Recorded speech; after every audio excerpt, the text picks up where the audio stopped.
If you remember slow flight, you can take a stab at it. Try to get us down to 55 knots and maintain an altitude. If you want me to talk you through it, I'm happy to talk you through it again. I'll take a stab. Alright, cool. If you want to talk me through it too, it can help you kind of like jog your memory, right? Yes, I would love to do that. Sure. Alright, so we're right at about 3,000.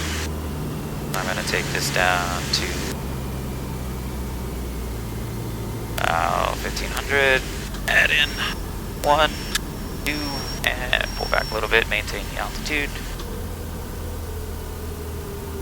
Add a little more power. And now's where I run out of stuff to say. Because we are going quite slow. Yeah, so we'll push the nose down and get that speed back, right? Yeah. So I would probably have gone straight to 1,500, but eventually that was a good way to get into it quickly. Okay. And you did everything right with the flaps. I was taught to do slow flight in increments, and some examiners want to say, okay, do 100 knots with 0 flaps, slow flight. Okay, let's pretty much cruise. And Yeah. they'll say, okay, get on to 80 knots, and then you'll just slowly introduce them in steps.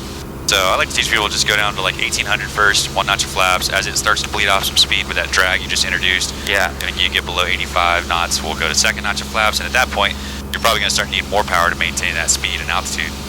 Yep. So you see here the ball's getting kicked a little bit to the left because we're going to slow speed, and we'll need a bunch of right rudder because as we put this power in here, it's going to give us that left turning tendencies. I see. So it was kind of dragging you to the left here. So if you keep that ball coordinated, and we'll just have to make nice small adjustments to our course here to keep that heading perfect. So we're a little low now, so let's climb back up to 3,000, maintain 55 knots, and all we're going to do is give it power. Yep. We're going to give it power first, and then our speed's going to come up because we haven't changed our pitch attitude. Yep. So as we give it power and we notice our speed's changing, we'll just slightly increase our pitch to maintain the airspeed we want, and we're going to get back to 3,000. Beautiful.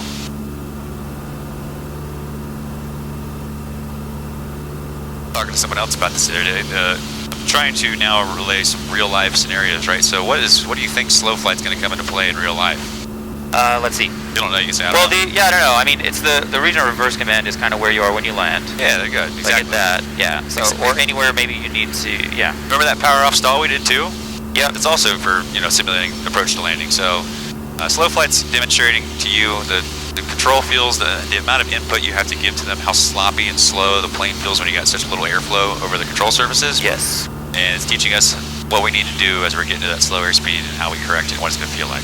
The power off stall is just showing us, okay, how do we maintain altitude? What's the aircraft feel like as it gets slower? What's that pitch attitude I need to maintain altitude, right? So you're just trying to hold altitude, and you're pretty much, you're simulating a flare to landing, and you're pointed at the sky, but you're maintaining altitude, and that's kind of what we want to see when we're landing too. If we get too slow, you see what happens in a stall, right? In a power off stall demonstration, you stall. Yeah, on the ground, if you're in a good position and you stall, this just usually ends up being a good landing. But if we're a little high and we get that stall because we flared too high, or we didn't flare enough, well, then we just kind of fall out of the sky and we have those hard landings. Sweet.